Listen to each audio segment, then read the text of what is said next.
ada kita memperbaiki atap rumah lalu kita terjatuh dan kepala kita terbentur oleh tanah lalu kita meninggal, apakah itu mati syahid? Ya, memperbaiki rumah atau bekerja, katakanlah itu bekerja. Bekerja entah itu bekerja gratis, kaya ndandani omahe dhewe kan berarti gratis. Lek ndandani omahe wong berarti oleh bayaran. Tapi semua itu kan namanya bekerja. Bekerja, apalagi kalau bekerja gratis tanpa bayaran kaya ndandani omahe dhewe.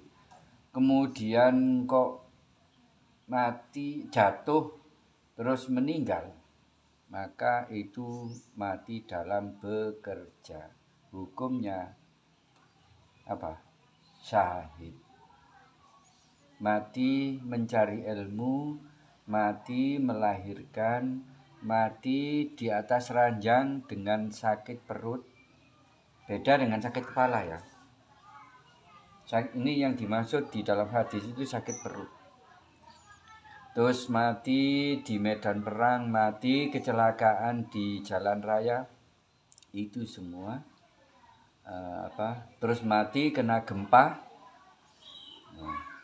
kena puting beliung atau kena apa, itu mati dalam keadaan syahid. Jadi ada 9 syahid, yaitu tadi macam-macam nih. Tapi harus semuanya itu ditujukan karena Allah atau paling tidak tujuannya baik. Jadi kaya menakno gentenge sing melorot, mari opo kena angin nombo kena opo gentenge melorot, kemudian dibenakno. Ternyata kepreset lugur tiba mati. Nah, itu mati dalam keadaan syahid karena dia dalam keadaan bekerja. Ya, yuk.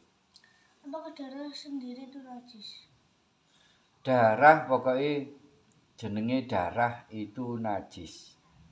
Baik itu darah merah atau darah putih, punya sendiri atau punya orang lain, tetap hukumnya najis.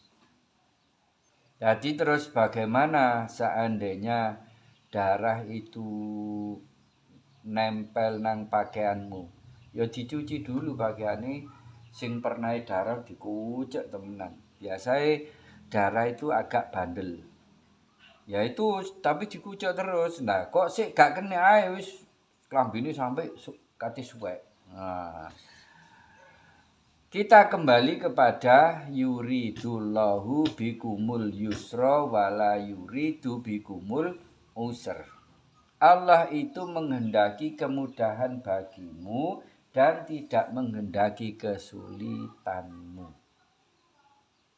Nah, kalau begitu apa?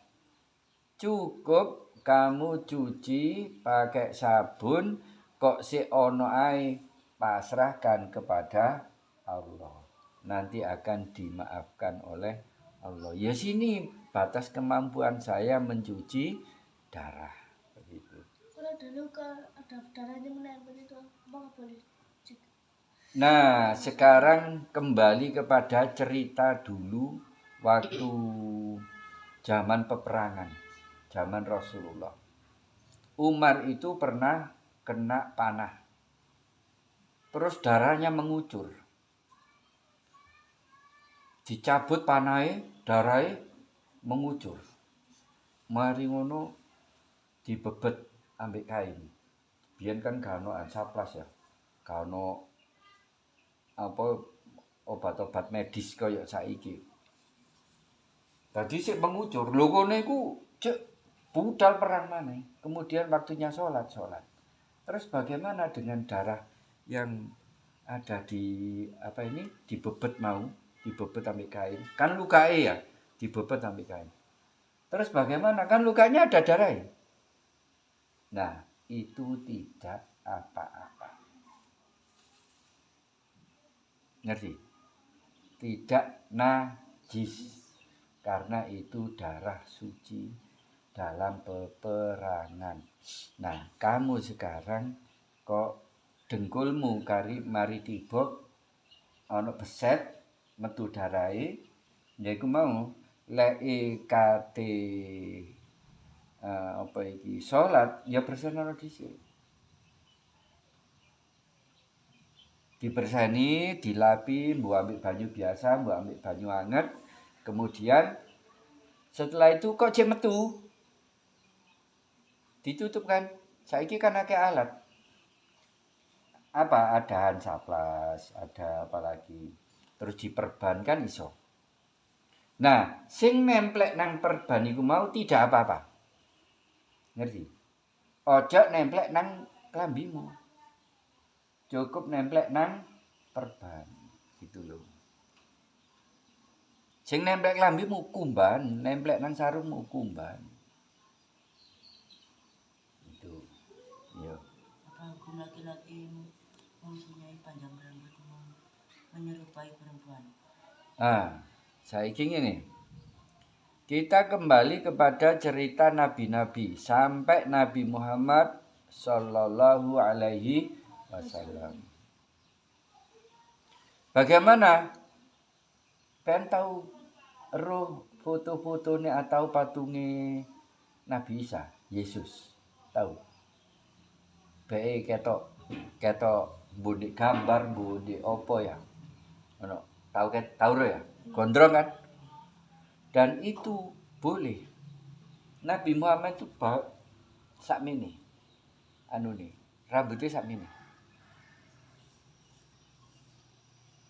Terus apakah boleh? Boleh, Nabi aja rambutnya sakmono. Cuman masalahnya zaman itu kan tukang potong kan. Terus bagaimana mereka memotong? Mereka memotong kano gunting. Tadi dijukui sitok-sitok kene anune, klambine, tarik. Oh, suwe. Di ambek glathi ngene. Saiki enak, ono gunting krek. Nah, terus bagaimana hukumnya kalau kita memanjangkan rambut sampai nang geger? Laki-laki memanjangkan rambut sampai geger. Yo haram, Cak. Mali koyok cewek lah. Ya. Yang boleh ya ini cuman segini. Itu karena niru Kanjeng Nabi. Kalau niru Kanjeng Nabi boleh. Tapi kalau niatnya itu adalah untuk kesombongan, keren-kerenan, itu yang tidak boleh. Jadi tergantung lagi kepada niat. Innama a'malu binniyat. Jangankan cuman soal rambut. Kamu sholat, kamu ngaji, kamu apapun. Yang betul-betul itu sifatnya agamis banget. Kayak sholat kan agamis banget. Tapi niatmu kepingin di alam koncomu. Niatnya kepingin di alam wong tuamu. Engko cek sangune ditambahi. Berarti bukan karena Allah. Sholatmu batal, kamu dapat dosa. Lu sholat tambah oleh dosa karena niatnya yang salah. Apalagi soal rambut. Wis jelas-jelas sholat, poso, haji itu agamis banget dan itu rukun Islam. Tapi karena niatnya salah, tetap dapat dosa dan sholatnya ibadahnya ditolak. Ini perbandingan. Apalagi cuma sekedar rambut kan urusan awak toh, urusan badan, gaya kan ngono. Nggak apa-apa. Tapi kalau cuma segini. Tapi kalau sudah melebihi sampai nang bokong, kadang didawakno nang geger, wong lanang kok rambut sak ngono, itu haram. Dan Rasulullah murka melihat orang-orang yang menyerupai perempuan atau perempuan menyerupai laki-laki. Itu nanti kalau banyak orang semacam itu, Allah akan menghukum seperti orang-orang zaman Nabi Lut, yaitu di negeri Sodom. Itu kalau perbuatannya seperti itu, rambutnya dipanjangkan, sing lanang gayai koyok wedok, wedok gayai koyok lanang. Terus akhirnya perbuatan mereka itu suka sesama jenis, lanang seneng lanang, wedok seneng wedok. Dan itu banyak sekarang sudah. Terutama di Jakarta, Bandung, kota-kota besar, Surabaya wis wakeh. Sing wong ngono iku. Wong lanang seneng lanang. Tuh, homoseksual, wedok seneng wedok, lesbian. Kalau sudah mayoritas masyarakatnya seperti itu, bakal dicubles sampai Allah. Ingat di daerah Sulawesi Tengah 2 atau 3 tahun yang lalu, ya sebelum ono apa ini, sadurunge ono iki lho apa Covid ya. Kan ada likuifaksi bareng nih kono, tanah iso bergerak sendiri ngono. Iso sak kampung iso gerak. Kenapa? Karena masyarakatnya banyak seperti itu. Terus banyak sekali kan di sana kan mayoritas Kristen. Islam itu minoritas. Jadi kebanyakan orang-orang Sulawesi Tengah itu Kristen.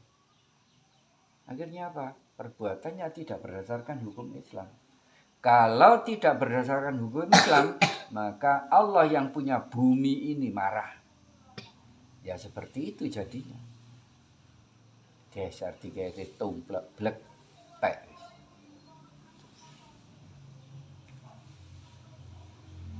Apakah benar jika kita tidak percaya dengan qada dan qadar, kita termasuk orang kafir?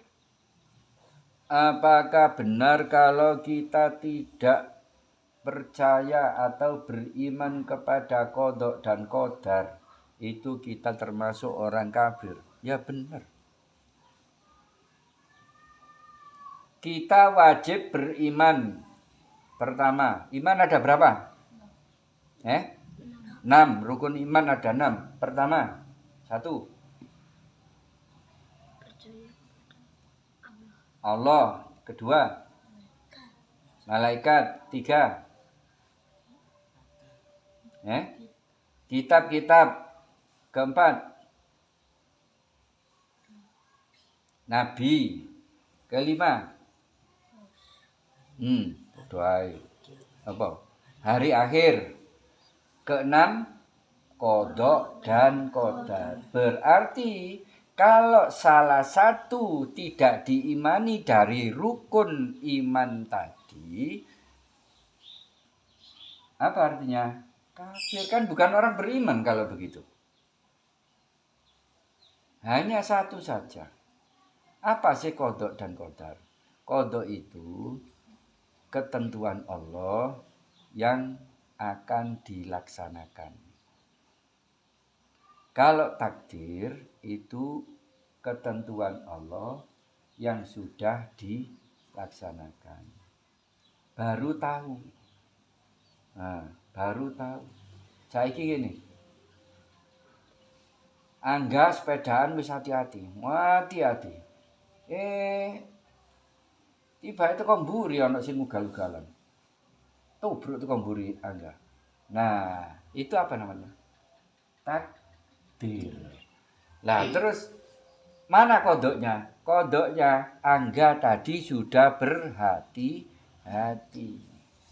Angga berusaha untuk selamat di jalan. Tapi takdir berkata lain. Angga ditubruk ambek arek sing ugal-ugalan. Nah, itu waktu ditubruk ambek ugal-ugalan itu namanya takdir. Wis kadung, ngono lho. Nah, sing durung kadung, durung kelakon itu namanya qada. Masih bisa diusahakan. Tapi bagaimanapun qada itu akan dikalahkan oleh takdir. Apa tadi contohnya? Angga ditubruk teko mburi. Padahal wis hati. Tuh. Kodoke angga wis hati-hati tapi takdire angga ditubruk. Berarti kuat mana?